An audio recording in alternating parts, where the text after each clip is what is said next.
तो good evening to all. एक बार फिर से आप सबका स्वागत है पार्ट ऑफ अनअकैडमी। तो आज का जो टॉपिक है, चलिए अच्छा शुरुआत करते हैं हम लोग इस टॉपिक को डिस्कस करना। दिल्ली के अंदर जो लीगल एज है ड्रिंक करने की, यानी कि अल्कोहल को कंज्यूम करने की, उसको रिड्यूस किया जा रहा है। अभी तक 25 साल थी, अब इसको 21 साल किया जा रहा है। अब हमें ये जानना है कि एक तरफ तो हम कहते हैं कि नशा नहीं करना चाहिए, अल्कोहल कंज्यूम नहीं करना चाहिए, दूसरी तरफ हम यहाँ पे वही चीज़ कर रहे हैं कि एज को हम कम कर रहे हैं ताकि यहाँ पे उसका कंजम्पशन जो है वो बढ़ सके। तो ये पूरा क्राइटेरिया क्या है, इसको समझेंगे हम लोग इस पर्टिकुलर सेशन में। लेकिन एक बार से जो लिंक है इसको अपने फ्रेंड्स के साथ में शेयर करिएगा। क्लासेस के टाइम एक बार से ध्यान रखिएगा, एक क्लास होता है सुबह 8:30 बजे जो आपका लाइव रहता है, एक क्लास होता है शाम को 4:30 बजे जो आपका रिकॉर्डेड मोड में होता है। जस्ट 5 to 6-7 मिनट्स का ही होता है, राइट। अच्छा, अब हुआ क्या है जरा बात करते हैं। हाँ जी, कोई ऐसा तो नहीं है ना आप में से जो इन सब चीज़ों में इन्वॉल्व हो, बता दीजिएगा। दिल्ली के अंदर यहाँ पे ये जो एज है इसको रिड्यूस किया गया। अब आपके दिमाग में चल रहा होगा कि ऐसा क्यों किया गया है, तो ज़रा हम बात करेंगे यहाँ पे एक पर्सनालिटी की। देखिए, अभी आज सुबह ही मैंने आपको बताया था कि दिल्ली के अंदर अब जो भी लॉज बनेंगे, जो भी रूल्स बनेंगे, उसके लिए जो रिस्पॉन्सिबल अथॉरिटी है वो कौन हो गए, एलजी हो गए। क्योंकि वहाँ पर जो एक कानून था उसको पूरी तरीके से मान्यता दे दी गई है, यानी कि 69 कॉन्स्टिट्यूशन अमेंडमेंट एक्ट के द्वारा जो एक लॉ लाया गया था उसके अंदर चेंजेस कर दिए गए।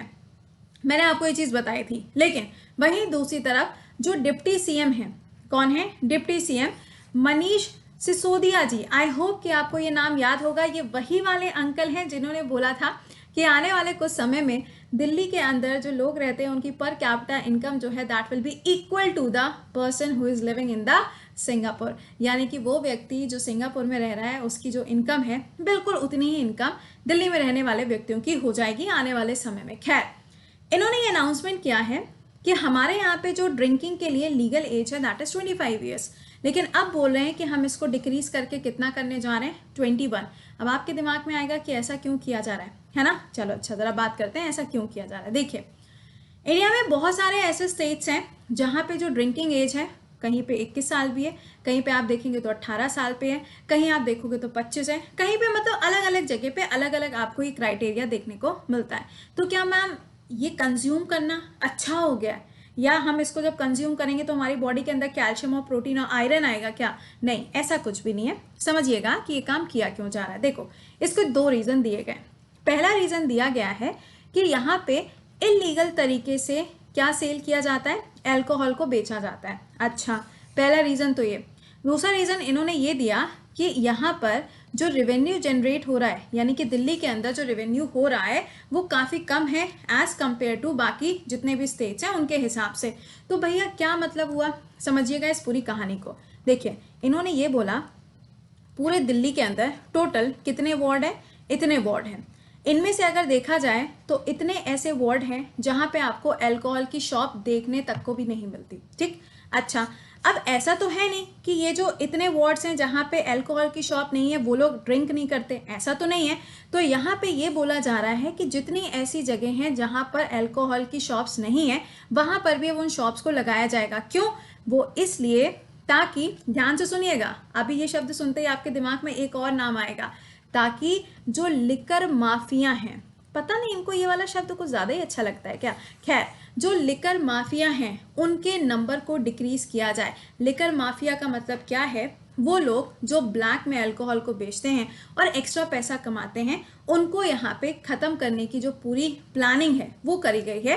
ताकि देखो, अब क्या होगा, हर जगह पे अगर एक एक शॉप खुल जाएगी तो क्या होगा, हर जगह पे अवेलेबल हो जाएगी, और जब अवेलेबल हो जाएगी तो कोई भी इंसान ब्लैक में क्यों खरीदेगा, ठीक है। अच्छा, पहली चीज़ तो ये। और इसी के अंदर इन्होंने ये भी अनाउंस किया है कि जितने भी वार्ड्स हैं दिल्ली के अंदर, अब एक वार्ड के अंदर तीन शॉप्स होंगी। भाई साहब, ये कुछ ज़्यादा ही खतरनाक नहीं हो गया? अगर हाँ तो कमेंट बॉक्स में लिखते चलना, ठीक है।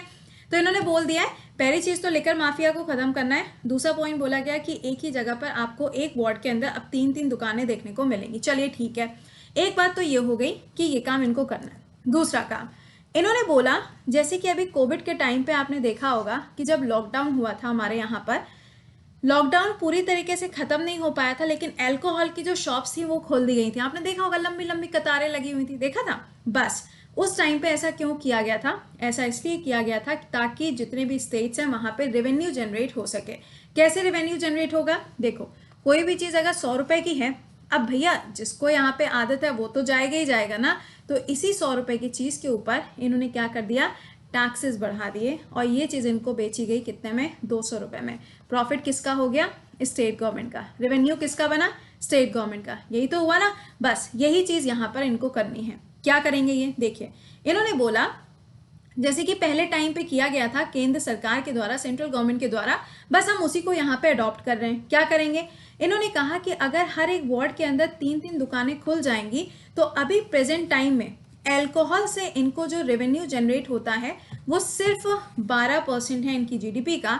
लेकिन जब हर जगह पे दुकानें खुल जाएंगी तो कोई भी यहाँ पे इलीगल तरीके से पहली चीज़ इसको खरीदेगा नहीं, और जब इसको कोई खरीदने जाएगा तो उसके ऊपर हम एक्स्ट्रा फीस लगाएंगे, यानी कि हम एक्स्ट्रा टैक्सेस लगाएंगे, जिसको हम क्या कहते हैं, एक्साइज ड्यूटी कहते हैं। लो, यानी कि 100 रुपए की चीज़ 200 रुपए में बिकने के लिए तैयार है। अब जब एक्साइज ड्यूटी एक्स्ट्रा करी जाएगी तो सिंपल सी बात है, जिसको भी यहाँ पे ये अल्कोहल चाहिए होगी वो आएगा, 200 रुपए बोलेगा दुकानदार तो वो 200 रुपए देगा, 300 रुपए बोलेगा तो वो 300 रुपए देगा, बट भैया लेगा जरूर। सिंपल सी बात है ना। तो यहाँ पे ये चीज़ ध्यान रखिएगा कि दिल्ली के अंदर ये काम किया जा रहा है। अच्छा, ये तो बात हो गई इसके बारे में।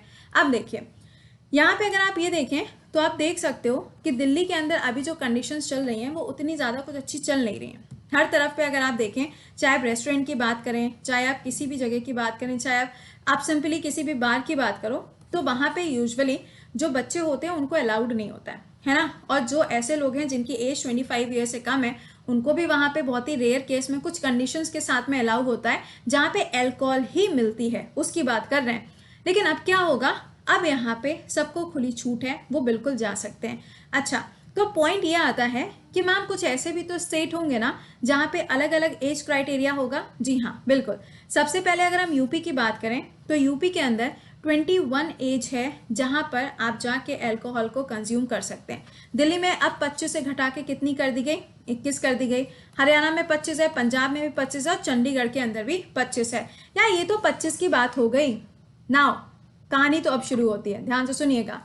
अगर हम राजस्थान की बात करें तो एक एग्जाम्पल मैंने सिंपल लिया है, राजस्थान ले लो, अंडमान निकोबार ले लो, ये वो जगह हैं जहाँ पे ड्रिंक करने की जो लीगल एज है वो आपको पता है कितनी है, 18 ईयर्स है। कितनी है, 18 ईयर्स है। और यहाँ पे जो ड्रिंक करने की एज 18 ईयर्स है, आपको सुन के थोड़ा सा शॉक लगेगा। एक तरफ जहाँ पे सरकार ये बोल रही है दिल्ली के अंदर कि हम अल्कोहल को कंज्यूम करने की एज को 21 ईयर्स इसलिए कर रहे हैं ताकि हमारा रेवेन्यू जनरेट हो सके, तो इसका जीता जागता एग्जाम्पल जो है वो राजस्थान है। क्या हुआ है राजस्थान में, देखिए राजस्थान के अंदर जो कंज्यूम करने की एज है वो कितनी है, 18 साल। लेकिन यहाँ से रेवेन्यू कितना जनरेट होता है, सिर्फ 4%। और दिल्ली के अंदर कितना हो रहा है, 12%। तो बताना तो जरा प्रॉफिट किसको हो रहा है, कमेंट बॉक्स में लिखिएगा। तो यहाँ पे यही पूरा का पूरा सिनेरियो है जिसके चलते दिल्ली के अंदर ये डिसाइड किया गया है। अब देखने वाला ये होगा कि इनको रेवेन्यू जनरेट होता है या नहीं होता है, क्या इससे प्रॉफिट होते हैं या इससे लॉस होते हैं। हाँ, एक तरफ हम ये कह सकते हैं कि अगर कंजम्पशन की जो एज है वो अगर इतनी ज़्यादा डिक्रीज कर दी जाएगी तो हर कोई, दिल्ली समझ रहे हो ना, हर कोई भी मेरे को लगता है बार के बाहर ही खड़ा हुआ नजर आएगा। तो ये सिनेरियो है इस पर्टिकुलर न्यूज़ का। बस आपको क्या याद रखना है कि इनके जो रीजंस दिए गए वो रीज़न आपको पता होने चाहिए। और यहाँ पे जो डिफरेंट वार्ड्स डिवाइड किए गए या फिर अलग अलग स्टेट हैं, जैसे कि आप देखोगे मिजोरम के अंदर 18 साल है, सिक्किम के अंदर 18 साल है, बट राजस्थान के अंदर अगर आप देखेंगे तो कितनी है, ये 18 साल है। पुडुचेरी में भी 18 साल है। और ये कुछ स्टेट्स हैं जहाँ पे कितनी है, 21 एंड 25 ईयर्स। तो ये आपको ध्यान रखना है, काफ़ी एक इम्पॉर्टेंट मुद्दा अब ये बन चुका है। अब देखने वाला ये होगा कि भाई इसके ऊपर जब ये बिल आएगा, जो चेंजेस वेंजेस किए जाएंगे, उसके ऊपर एलजी अपना अप्रूवल देते हैं कि नहीं देते हैं, अभी तो सबसे बड़ा क्वेश्चन मार्क ये है। तो आई होप कि आपको ये पूरा सिनेरियो समझ में आ गया होगा। और इसी के साथ में अब आपसे अलविदा लेंगे और मुलाकात करेंगे कल सुबह। लेकिन अगर आप चैनल पे पहली बार आए हो then do subscribe the channel and like the session. Point यहाँ पर ये ध्यान दीजिएगा कि आप अपना सवाल भी पूछ सकते हैं आस्क अ डाउट के सेक्शन के अंदर, रेज योर हैंड करके। यहाँ पे आइकॉनिक फीचर्स भी आपको मिलेंगे। जब आप यहाँ पे प्लस के बैच को ज्वाइन करोगे तो आपको कोड जो यूज करना है वो है कृति10।